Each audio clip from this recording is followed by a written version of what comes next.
Chapter 16, Your Subconscious Mind and Harmonious Human Relations. In studying this book, you learn that your subconscious mind is a recording machine which faithfully reproduces whatever you impress upon it. This is one of the reasons for the application of the golden rule in human relations. All things whatsoever ye would that man should do unto you, do ye even so to them. This quotation has outer and inner meanings. You are interested in its inner meaning from the standpoint of your subconscious mind, which is as you would that man should think you about them in like manner, as you would that man should feel you also about them in like manner, as you would want men to act you toward them in like manner. For example, you may be polite and courteous to someone in your office, but when his back is turned, you are very critical and resentful toward him in your mind. Such negative thoughts are highly destructive to you. It is like taking poison. You are actually taking mental poisons which rob you of vitality, enthusiasm, strength, guidance, and goodwill. These negative thoughts and emotions sink down into your subconscious and cause all kinds of difficulties and maladies in your life. The master key to happy relationship with others. Judge not that ye be not judged. For with what judgment ye judge, ye shall be judged. And with what measure ye mete, it shall be measured to you again. A study of these verses and the application of the inner truths therein contained represents the real key to harmonious relations. To judge is to think, to arrive at a mental verdict or conclusion in your mind. The thought you have about the other person is your thought because you are thinking it. Your thoughts are creative, therefore, you actually create in your own experience what you think and feel about the other person. It is also true that the suggestion you give to another, you give to yourself because your mind is the creative medium. This is why it is said, for with what judgment ye judge, ye shall be judged. When you know this law and the way your subconscious mind works, you are careful to think, feel, and act right toward the other. These verses teach you about the emancipation of man and reveal to you the solution to your individual problems. And with what measure ye mete, it shall be measured to you again. The good you do for others comes back to you in like measure, and the evil you do returns to buy you by the law of your own mind. If a man cheats and deceives another, he is actually cheating and deceiving himself. His sense of guilt and mood of loss inevitably will attract loss to him in some way at some time. His subconscious records his mental act and react according to the mental intention or motivation. Your subconscious mind is impersonal and unchanging, neither considering persons nor respecting religious affiliations or institutions of any kind. It is neither compassionate nor vindictive. The way you think, feel, and act toward others returns at last upon yourself. The daily headlines made him sick. Begin now to observe yourself. Observe your reactions to people, conditions, and circumstances. How do you respond to the events and news of the day? It makes no difference if all the other people were wrong and you alone were right. If the news disturbs you, it is your evil because your negative emotions robbed you of peace and harmony. a woman wrote me about her husband, saying that he goes into a rage when he reads what certain newspaper columnists write in the newspaper. She added that this constant reaction of anger and suppressed rage on his part brought on bleeding ulcers, and his physician recommended an emotional reconditioning. I invited this man to see me and I explained to him the way his mind functions, indicating how emotionally immature it was to get angry when others write articles with which he disapproves or disagrees. He began to realize that he should give the newspaper man freedom to express himself even though the latter disagreed with him politically, religiously, or in any other way. In the same manner, the newspaper man would give him freedom to write a letter to the newspaper disagreeing with his published statements. He learned that he could disagree without being disagreeable. He awakened to the simple truth that it is never what a person says or does that affect him, it is his reaction to what he said or done that matters. This explanation was the cure for this man, and he realized that with a little practice he could master his morning tantrums. His wife told me subsequently that he laughed at himself and also at what the columnists say. They no longer have power to disturb, annoy, and irritate him. His ulcers have disappeared due to his emotional poise and serenity. I hate women, but I like men. A private secretary was very bitter towards some of the girls in her office because they were gossiping about her, and as she said, spreading vicious lies about her. She admitted that she did not like women. She said, I hate women, but I like men. I discovered also that she spoke to the girls who were under her in the office in a very haughty, imperious, and irritable tone of voice. She pointed out that they took a delight in making things difficult for her. There was a certain pomposity in her way of speaking, and I could see where her tone of voice would affect some people unpleasantly. If all the people in the office or factory annoy you, isn't a possibility that the vibration, annoyance, and turmoil may be due to some subconscious pattern or mental projection from you? We know that a dog will react ferociously if you have or fear dogs. Animals pick up your subconscious vibrations and react accordingly. Many undisciplined human beings are just as sensitive as dogs, cats, and other animals. I suggested a process of prayer to this private secretary who hated women, explaining to her that when she began to identify herself with spiritual values and commenced to affirm the truths of life, her voice, mannerism, and hatred of women would completely disappear. She was surprised to know that the emotion of hatred shows up in a person's speech, action, in his writings, and in all phases of his life. She ceased reacting in the typical resentful and angry way. She established a pattern of prayer which she practiced regularly, systematically, and conscientiously in the office. The prayer was as follows: I think, speak, and act lovingly, quietly, and peacefully. I now radiate love, peace, tolerance, and kindliness to all the girls who criticized me and gossiped about me. I anchor my thoughts on peace, harmony, and goodwill to all. Whenever I am about to react negatively, I say firmly to myself, I am going to think, speak, and act from the standpoint of the principle of harmony, health, and peace within myself. Creative intelligence leads, rules, and guides me in all my ways. The practice of this prayer transformed her life, and she found that all criticism and annoyance ceased. The girls became co workers and friends along life's journey.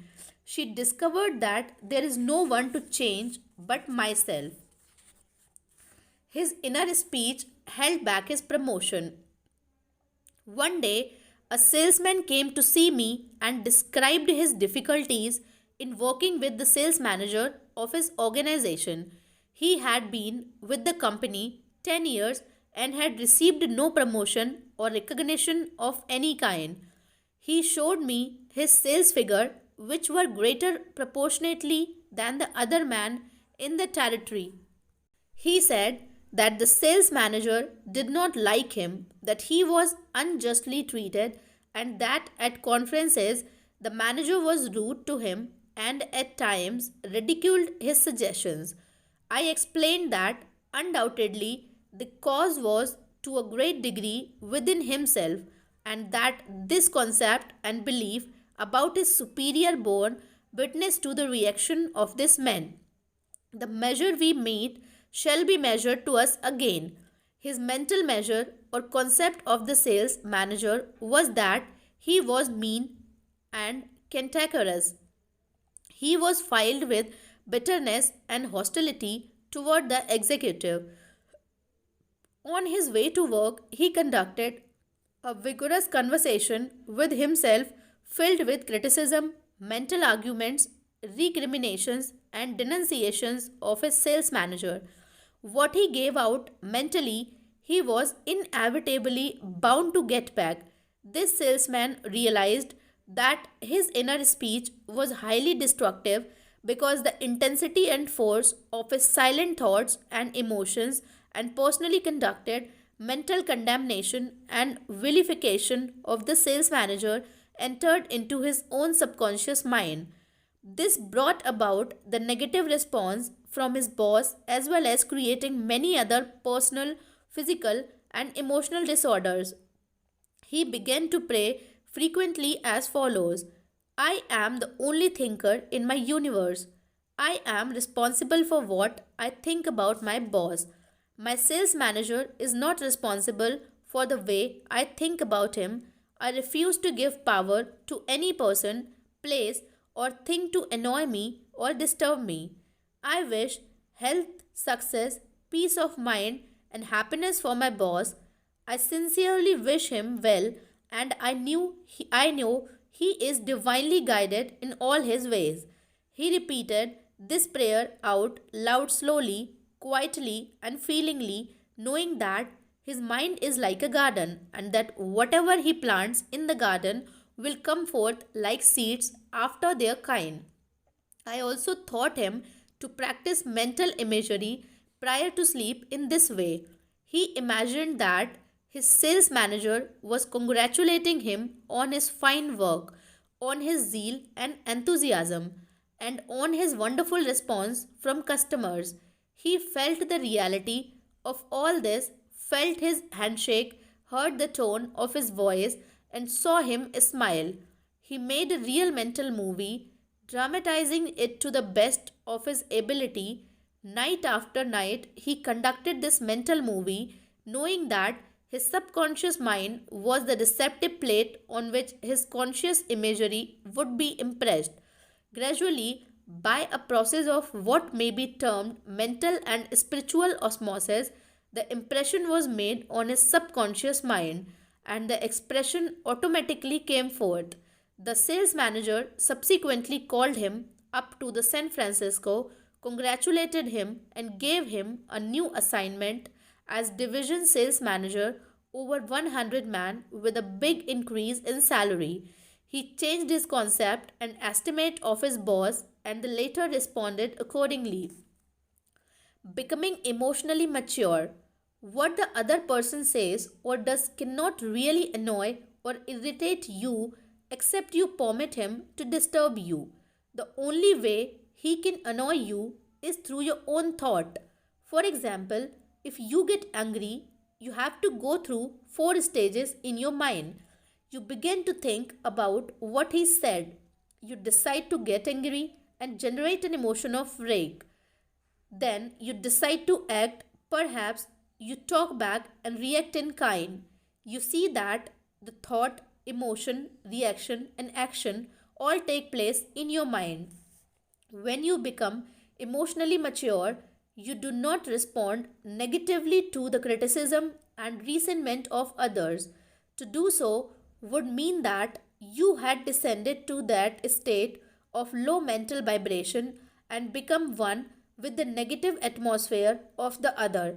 Identify yourself with your aim in life and do not permit any person, place, or thing to deflect you from your inner sense of peace, tranquility, and radiant health. The meaning of love in harmonious human relations. Sigmund Freud, the Austrian founder of psychoanalysis, said that unless the personality has love, it sickens and dies. Love includes understanding, goodwill, and respect for the divinity in the other person. The more love and goodwill you emanate and exude, the more comes back to you. If you puncture the other fellow's ego and wound his estimate of himself, you cannot gain his goodwill. Recognize that every man wants to be loved and appreciated and made to feel important in the world. Realize that the other man is conscious of his true worth and that, like yourself, he feels the dignity of being an expression of the one life principle animating all man. As you do this consciously and knowingly, you build the other person up and he returns your love and goodwill. He hated audiences. An actor told me that the audience booed and hissed him on his first appearance on the stage. He added that the play was badly written and that undoubtedly he did not play a good role. He admitted openly to me that for months afterward he hated audiences. He called them dopes, dummies, stupid, ignorant, gullible, etc. He quit the stage in disgust and went to work in a drugstore for a year. One day, a friend invited him to hear a lecture in Town Hall, New York City, on how to get along with ourselves. This lecture changed his life. He bent back to the stage and began to pray sincerely for the audience and himself. He poured out love and goodwill every night before appearing on the stage. He made it a habit to claim that the peace of God filled the hearts of all present and that all present were lifted up and inspired. During each performance, he sent out love vibrations to the audience. Today, he is a great actor and he loves and respects people. His goodwill and esteem are transmitted to others and are felt by them. Handling difficult people. There are difficult people in the world who are twisted and distorted mentally. They are malconditioned. Many are mental delinquents, argumentative, uncooperative,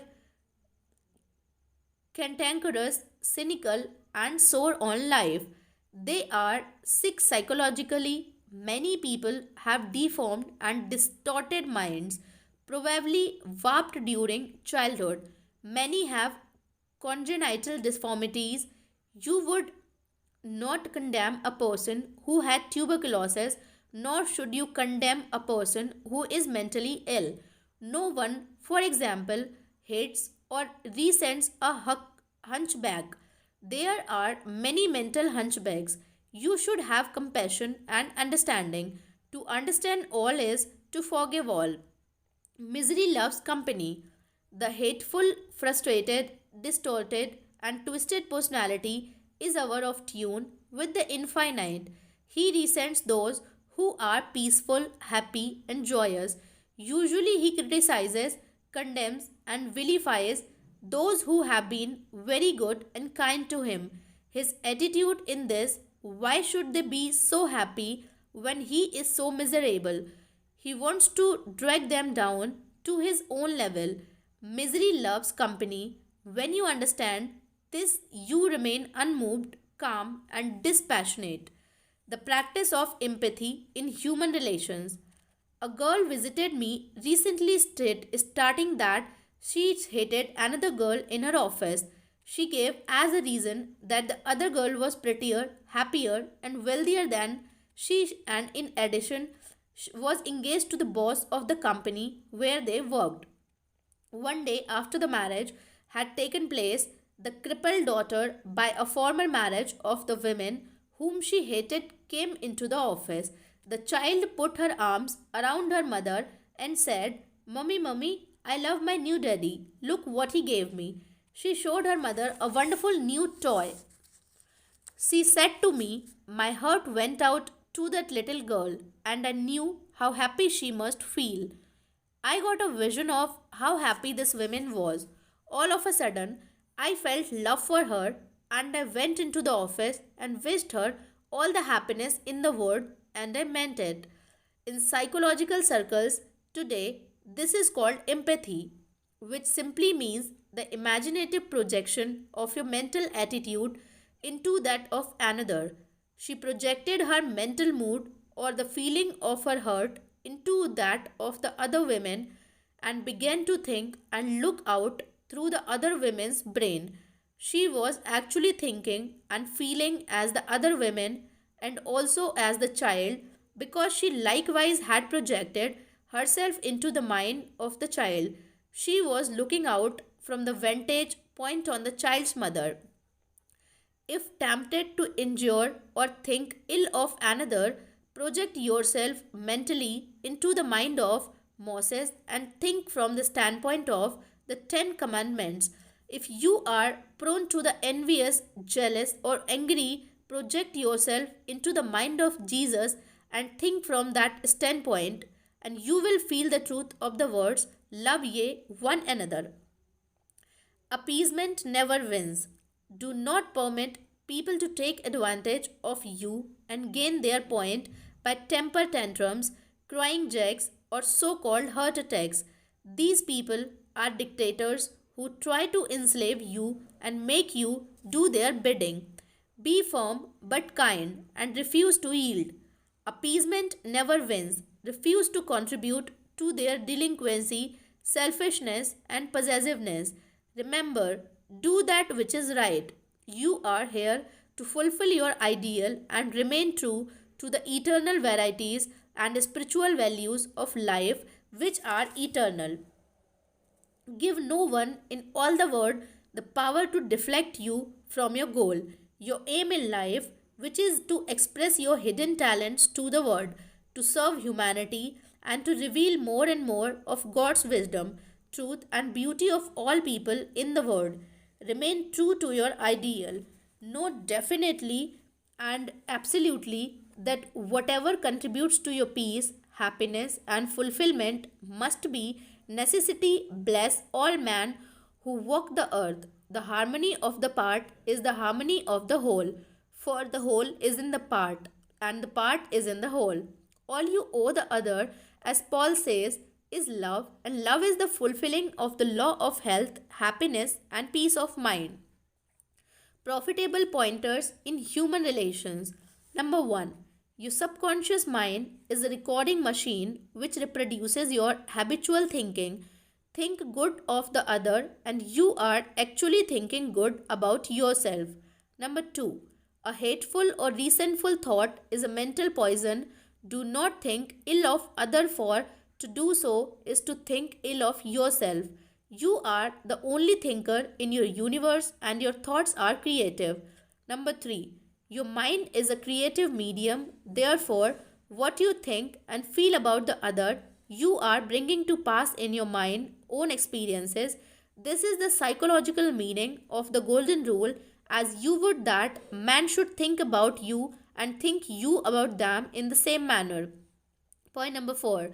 To cheat, rob, or defraud another brings lack, loss, and limitation to yourself. Your subconscious mind records your inner motivations, thoughts, and feelings.